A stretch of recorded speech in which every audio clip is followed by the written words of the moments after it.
you're enjoying this content, hit that subscribe button. Join us. Hey, it's Comic Artist Pro Secrets. My name's Ethan Van Sciver. I'm a 26-year veteran of the comic book industry, world's most charming, elegant, eloquent, and yet humble man. It's important not to let any of this stuff inflate your skull. Great big Star Wars fan and trusted member of the media. So earlier today, we were having a wonderful discussion, you and I, even though it seemed rather one way to me because it was just me recording a video and then reading your responses later. And I read all your replies. Thank you for those in the comments. We were discussing the effect of toxic femininity and how it invades, conquers, and destroys everything that it sees when weak men allow that to be the case. And weak men out there who are allowing this to happen, it's only a matter of time until we find out what's up with you. I want you to understand that. Some of you guys out there giving these weirdos articles in prestigious publications, giving them space to vent about how they had people be mean to them on Twitter.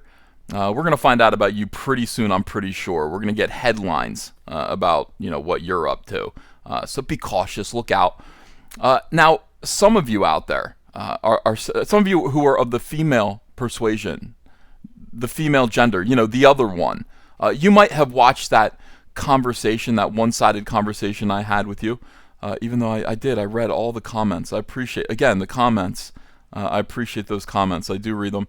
It seems like a conversation. Some of you women out there might be thinking, oh my gosh, these crazy harpies, they share the same reproductive organs as I do. They are feminine, perhaps, like I am. And does this mean, Comic Artist Pro Secrets, does this mean that I cannot contribute in an important way to something like Star Wars? Ladies, don't ever think that for a second. Don't think that you are not eligible to create things for comics, for Star Wars, for TV, for even for male-dominated pop culture. You are more than welcome. Of course you are. We're talking about those crazy people. We're talking about social justice wars. We're not talking about you, ladies. And in fact, we've had a recent example, a shining star, a shining example of what one woman can do when she's placed in a situation where she's got to create entertainment that's mostly geared towards men, but maybe we can shift it a little bit so that it appeals to women, normal women, not crazy women, and still come out with a high tea, incredible, consistent product that pleases everyone. This is, oh my gosh, that's not Deborah Chow. Deborah Chow, director of the last episode of The Mandalorian, and she's going to direct another one too. She's got another one on the dockets. We're going to see 2 episodes of The Mandalorian directed by this person, Deborah Chow. Now, I don't know much about her yet. All I know is that this episode was really, really good, and I have high hopes for her in the future. Ladies and gentlemen, we live in a time period right now in which rationality, I think, is kind of shining through. We might have actually blazed a trail. We might have found a path through this incompetence, through this dark soy filth that we've been at war with for over a year and a half. I think longer. Maybe some people have been at war with this since Gamergate. Oh, let's bring up Gamergate. Some people have been at war with this since 2014, 2015. This channel is much younger. A year and a half we've been fighting these weirdos. And now there's a light at the end of the tunnel. There's a light at the end of the tunnel, and that is represented by, Disney's success so far. We've allowed them success. We allow them success. This is the thing, guys. This is our power. This is our choice. We're the ones that can actually grant success, and we're the ones who can impose failure. It is all on our shoulders. And so far, we're liking what we see, and we're giving Disney a W here. We're giving Lucasfilm a win for The Mandalorian. Why? Because it's doing good stuff. Now, here's the thing: you can be a woman who loves Star Wars with all her heart, doesn't want to change Star Wars, isn't here as some kind of weird activist to change something that people have loved for how long now? 40 years? 42 years? I think it's been 42 years that people have loved Star Wars and loved it the way it was. If you're here to present more of that, we want more of you. And right now, we tentatively give the okay, the go-ahead, at least I do, to Deborah Chow to go ahead and do the next thing. Now let's read this article here. Comic book / Star Wars.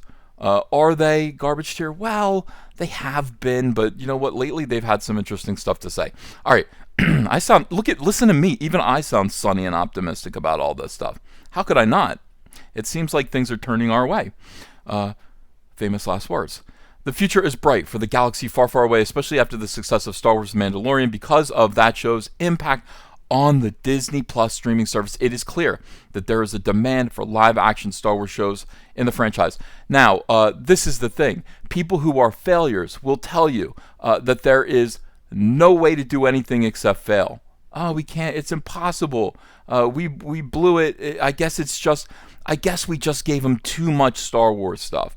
That's the problem. Star Wars is just special. So it's not something that we could put, we can't put 2 Star Wars movies in the theaters in a single year. We can't do that. It's just a matter of Star Wars being special. And how special is it? How special? It's so special that, we're going to kind of shelve all the Star Wars movies because we allowed somebody who was incompetent, inadequate, and fired up, propelled by a feminist or a left-wing agenda to produce Star Wars for, the last 4 years.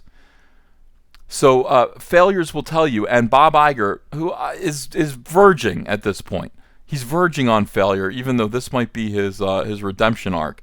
Bob Iger will tell you, as somebody who has failed, that I guess there's no alternative. Failure is all there is that is out there, but winners, people who win, people who succeed will tell you, no, there's a way. There's a way to do it. I just may not have found it yet, and I'm going to find it. Well, this might be the way here. The TV show's working. TV show is working because it's good, because it actually represents Star Wars, the Star Wars that we remember.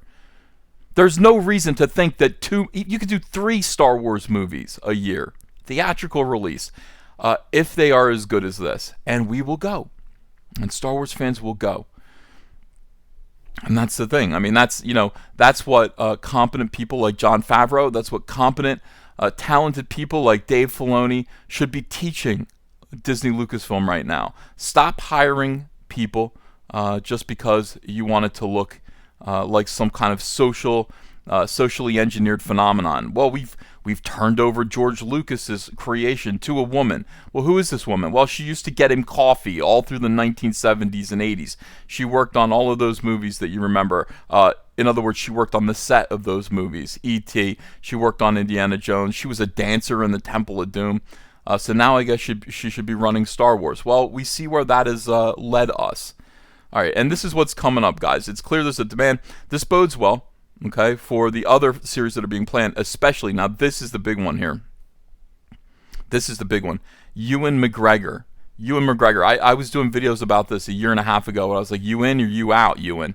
Are you doing this or are you not? There was thought that Ewan McGregor was going to actually appear in Star Wars Episode 9 as Obi-Wan Kenobi, as a Force ghost Obi-Wan Kenobi, young man, he's still around. Obviously, you should utilize him. He does call back George Lucas's Star Wars series. Well, I'm not sure if he's going to be in Episode 9 or not. It could be a surprise. He could be in there. But he's definitely going to be in the Obi-Wan Kenobi show. They're going to be Sounds like something out of the 1970s, doesn't it? It's the Obi-Wan Kenobi show. No, he could be. He's going to be successful in this Obi-Wan Kenobi live-action drama that's going to be on Disney Plus, directed by Deborah Chow, the same woman who just did The Sin, the 3rd episode of The Mandalorian, which everyone is raving about right now. I thought it was really, really good. I didn't like it as much as I liked the first 2, but I'm in the minority there. Most people think it was the best episode made thus far. Deborah Chow recently spoke with the New York Times about her work on The Mandalorian, especially about actor Werner Herzog's love of Baby Yoda. That doesn't make him any different than anyone else. Everyone loves Baby Yoda. Though she did touch on the opportunity to chart Obi-Wan's return to the franchise. All right, let's see what this woman has to say here. One of the biggest benefits, listen to the dignity I'm giving her voice right now. That could change, Deborah. I could be lisping everything that you say. I could be adding soy to your comments. It all depends on you. It depends on what you do with this opportunity you're being given. Let me do this again. One of the biggest benefits is that I just spent the last year in the Star Wars universe, and I had great mentors coming in under Jon Favreau and Dave Filoni, two geniuses, two incredible men right now. Absorbing that, I feel, was the best training I could have had to take on the next one. So much of it, just feeling it and understanding it on an instinctual level, to know what's right and what's wrong with it. And there's so much knowledge. Every prop, every costume is important. Every detail really matters. And also the big picture, Deborah. Don't forget the big picture. Don't get hung up in cute little callback nostalgic details, even though I like those. Let's just remember what Star Wars is, who Obi-Wan Kenobi is, and you're going to get to fill in the blanks between Star Wars Episode 3 and Star Wars Episode 4. This is the whole world that Star Wars should be living in right now and inhabiting, until we get competent people in there to push it to the next thing. I would like to see Kathleen Kennedy out of here. I think we're going to win that fight. I think Kathleen Kennedy is going to be gone in 2021. I'd like to introduce Jon Favreau to take her place if he's willing, and I would like him to launch the Knights of the Old Republic. That's what I think. That's the next move. That's the smartest move for Lucasfilm right now, for Disney. Knights of the Old Republic, and start using the EU. Okay, start seeing where you can make amends for what you did, and actually utilize some of the EU in the next movie trilogy, if it's a trilogy. Okay, so I think because of what we were speaking about before, the situation is so complex both for him personally and in a way the state of the galaxy. You sort of need time to explore it, and to be quite honest, there are loads of other stories within that period as well. It's quite a few years. Yeah, I know. I want my Jabba the Hutt trilogy. Make that happen. Oh, this is Amini. Who's Amini? Oh, Chow will be collaborating with Hossein Amini, who previously spoke with Discussing Film and explained how the show will work better with this Disney Plus series rather than a movie. Okay, there's a lot going on. So we've got a man in here now, I think. I think Hossein's a man. I could be wrong. The idea of being able to go into a character journey, plus the politics and plus all the vastness of the Empire and what's going on is exciting just because it feels like a proper period of history. Right, we recognize it. And sometimes that's hard to do in 2 hours. Sometimes with 2-hour movies, there is always an imperative for the action and the plot to move particularly fast and quickly, and to go from action sequence to action sequence. And there are many more aspects to storytelling that I find interesting. Well, that's fine. Alright, so there's no release date planned for Obi-Wan Kenobi yet, but I'm telling you it's going to be put on the fast track. Mandalorian ends in another 5 episodes, another 5 weeks. Then we're going to go through the experience that is Star Wars Episode 9, which is probably going to be catastrophic. It's probably going to break a lot of hearts.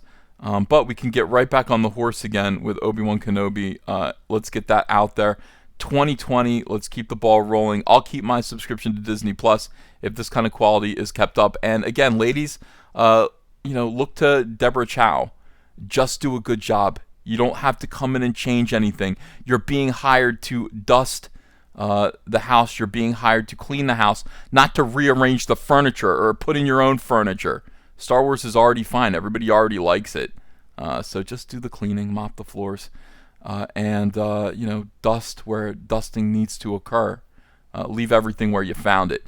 Thanks everyone for watching. I'm Ethan Van Sciver. Again, please do leave me comments below. Are you feeling like a little bit of optimism right now, or are you still pessimistic? Are you interested but hesitant? I understand all those feelings. I'm an optimist at heart. I'm always hoping for the best to happen, and often I'm disappointed, but it doesn't matter. I still hope for the best. Let me know in the comments how you feel about that. Also, please do subscribe and check and see if you're still subscribed. YouTube, up until just recently, has been pulling some shenanigans on my channel, unsubscribing people who never wanted to be unsubscribed. Ring that bell for notifications. You don't want to miss any videos or any of my live streams. I love all of you. I hope you're having a fun holiday season. Thanksgiving's this weekend, this week, this Thursday. And hey, I will be posting more videos. So, check in, say hello, tip your hat. See you soon. Bye.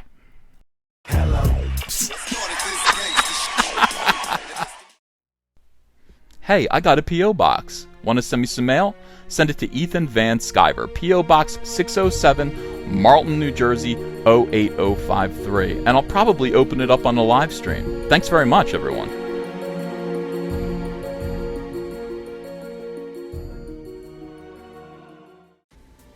Hey, you want to follow me on Twitter? Are you sure? Well, if so, I'm at Ethan Van Sciver. That's at Ethan Van Sciver. See you there.